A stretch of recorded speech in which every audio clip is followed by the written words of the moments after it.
இயேசு உங்களை நேசிக்கிறார். பிரியமானவர்களே, இந்த நாளில் ஆண்டவர் நம்மளோடு பேசும்படிய வேதத்திலிருந்து ஒரு 3 வசனங்களை கூட வாசித்து நாம் கற்றுக்கொள்ளக்கூடிய, நாம் அறிந்து கொள்ளக்கூடிய சில காரியங்கள் ஆண்டவர் நம்மளோடு இடைப்படுவார். எது நிமித்தம் நம் வாழ்க்கையில் அபியாசப்படுத்தக்கூடிய காரியங்கள் நம்மளோடு இடைப்படுவாராக. யோவான் புஸ்தகம் 13வது அதிகாரம் 14, 15, 16 வசனங்கள் இப்படியாக சொல்கிறது. ஆண்டவரும் போதகருமாகிய நானே உங்கள் கால்களை கழுவினதுண்டானால் நீங்களும் ஒருவருடைய கால்களை ஒருவர் கழுவ கடவீர்கள். நான் உங்களுக்கு செய்தது போல நீங்களும் செய்யும்படிக்கு உங்களுக்கு மாதிரியை காண்பித்தேன். மெய்யாகவே மெய்யாகவே நான் உங்களுக்கு சொல்லுகிறேன், ஊழியக்காரன் தன் எஜமானிலும் பெரியவன் அல்ல. பிரியமானவர்களே, ஆண்டவர் இந்த இடத்துல ஆண்டவரும் போதகருமாகிய நானே இதை செய்தேனானால் அப்படின்னு சொல்றாரு பாருங்களேன். ஒரு தாழ்மையின் காரியத்தை ஆண்டவர் இந்த இடத்துல எழுதுறார். ராபோஜன பந்தைக்கு முன்பதாய் ஆண்டவர் மேல நம்ம வசனங்களை வாசித்தோம் என்றால் அவர் செய்கிற இந்த காரியம் திடீர்னு என்ன செய்றாரு, சேலை இடுப்புல கட்டி ஆண்டவர் சீசருடைய பாத்திரத்தில் தண்ணி கொண்டு வர சொல்லி கால்களை கழுவி அவர்களுக்கு அந்த சீலையில துடைக்கிறதை நாம் பார்க்க முடிகிறது. பிரியமானவர்களே, அவர் சீடர்கள் அவர் எஜமானனா இருக்கிறார் பாருங்க. அவர் இந்த காரியத்தை செய்ததுமே பேதுருலாம் சொல்றாரு, ஆண்டவரே ஒரு நாள் என் கால்களை கழுவக்கூடாது அப்படின்னு சொல்றாரு. நீ இதை மேல வசனம் 7வது வசனம் சொல்ற, இயேசு அவனுக்கு பிரதியுத்தரமாக, நான் செய்கிறது இன்னதென்று இப்பொழுது நீ அறியாய், இனிமேல் அறிவாய் என்று சொல்லுகிறார். ஏன்னா அவன் தான் அந்த போதகத்தினுடைய அந்த ஊழியத்தினுடைய ஆலயத்தினுடைய தலை அப்படின்னு சொல்லப்படுகிறது. ஏன்னா உன் மேலதான் என்ன சபையை கட்டுவேன் என்று சொல்லுகிறார் ஆண்டவர். அப்ப சொல்றாரு, நீ இப்ப தெரியாது, உனக்கு இதுக்கு மேல நீ தெரிஞ்சுக்குவ என்ன செய்யற அப்படின்னு சொல்லி. அப்ப ஒரு போதகன் எனப்பட்டவர், ஒரு ஊழியக்காரராக இருக்கிறவர்கள், ஆண்டவர்களுடைய வார்த்தையை பிரசங்கிக்கிறவர்கள், கிறிஸ்தவர்கள் எனப்பட்டவர்கள் இப்படிதான் இருக்க வேண்டும் என்பதை முன்மாதிரியாய் ஆண்டவர் நமக்கு சொல்லிவிட்டு போயிருக்கிறார். பிரியமானவர்களே, இப்படிதான் இருக்கணும். இதற்கு மேலாக ஒரு தாழ்மை ஒரு இடத்துல ஆண்டவர் சொல்லல பாருங்களேன். அவன் காலை கழுவுறது, ஏன்னா ரொம்ப இறங்கி, ஏன்னா பெரியவங்க செருப்பு கூட நம்ம என்ன செய்வோம்னா எடுத்து போட மாட்டோம். ஏன்னா அது கூட இது பண்ணுவாங்க, சின்ன பிள்ளையை செய்யறது. ஆனா வானத்தையும் பூமியை படைத்தவர் பாருங்களேன், அது சீடருடைய கால்களை கழுவுறார். அதை சொல்லிட்டு சொல்றார், போதகரும் அது கீழே இந்த வசனம் பாருங்க, ஆண்டவர் போதகருமாகிய நானே உங்கள் கால்களை, ஆண்டவர் போதகருமாகிய நானே. அப்ப அவர் தான் ஆண்டவர். அவர் சொல்றாரு அந்த வசனத்துல, ஆண்டவர் போதகருமாகிய நானே உங்கள் கால்களை கழுவினது உண்டானால் அப்ப நீங்க என்ன செய்யணும் அப்படின்னு சொல்றாரு.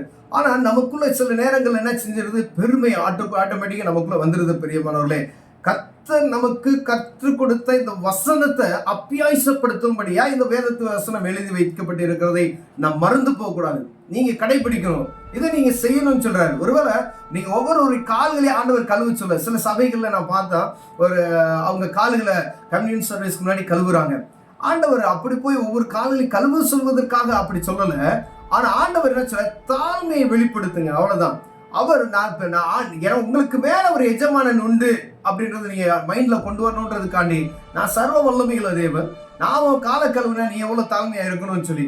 ஒருவேளை ஆண்டவர் சகலத்தையும் நமக்கு கொடுத்திருக்கிறார், அற்புதங்களை செய்கிற அநேக ஆசீர்வாதங்களை ஆண்டவர் நமக்கு கொடுத்திருக்கிறார். அப்படி இருக்கும் பொழுது நமக்கு மேட்டுமே ஒரு நாள் வராதபடிக்கு எச்சரிக்கையா இருக்கும்படியே ஆண்டவர் இப்படிப்பட்டதான காரியங்களை கடைபிடிக்கும்படி இதை நினைவு கூறுங்கள் ஒவ்வொரு நாளும் அப்படின்னு சொல்றார். பிரியமானவர்களே, ஒருவேளை பெருமை நமக்குள் வராதபடிக்கு நாம் எச்சரிக்கையா இருக்கும்படியாவே ஆண்டவர் நம்மளோடு பேசிக் கொண்டு இருக்கிறார். பிரியமானவர்களை பார்த்து கொண்டு இருக்கிற அன்பு சகோதரனை சகோதரியே, கர்த்தருடைய பிள்ளைகளா இருக்கிற நீங்க ஒருவேளை ஒரு கம்பெனியில நீங்க ஒர்க் பண்ணலாம், ஒருவேளை ஒரு பெரிய ஒரு சபை வைத்திருக்கலாம்.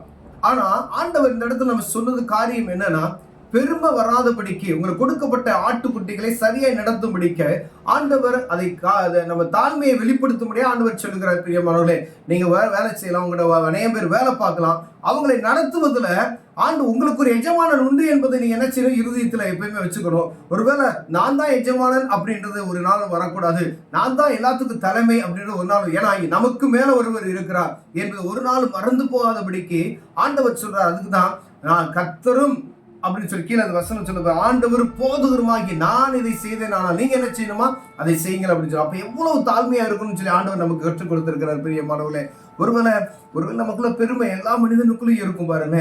ஆனா பெருமை உள்ளவனுக்கு கர்த்தர் எதிர்த்து நிற்கிறார் என்று வேதம் சொல்லுகிறது. ஆனா நம்ம எப்பொழுதும் ஜாக்கிரதை உள்ள, ஏன்னா கொஞ்ச காலம் தான் இருக்குன்னு சொல்லி பிசாசவன் கர்ச்சிக்கிற சிங்கம் போல எவனை விழுங்கலாமோ என்று, எந்த இடத்துலதான் விழ தள்ளலாம் என்று வகை தேடி சுற்றி திரிகிறான். இப்ப நேர பார்த்து ஒரு மனிதனை கவுக்கும்படியே, பரிசுத்தத்தை குலைச்சலை கெடுக்கும்படியா, பெரும் பலவிதமான காரியங்களை நல்லா ஊழியம் செய்து கொண்டு இருக்கிறவங்களே என்ன செஞ்சிருவான், தன்னை தடை பண்ணி போடக்கூடிய ஒரு சூழ்நிலை இருக்கிறோம் பிரியம். அப்ப எச்சரிக்கையா இருக்கும்படி ஆண்டவர் உங்களோட என்னோட பேசிக் கொண்டு இருக்கிறார் பிரியவர். பெருமை ஒரு நாள் நமக்குள்ள வராதபடிக்கு காத்துக்கொள்வார். கண்களை மூடுவோம், ஜெபம் செய்வோம். அன்பின் தகப்பனே, அருமையான நாளுக்காய் ஸ்தோத்திரம் ஆண்டவரே. அந்த வேதத்துல இங்க எழுதி வைத்த இந்த வசனத்துக்காய் ஸ்தோத்திரம்.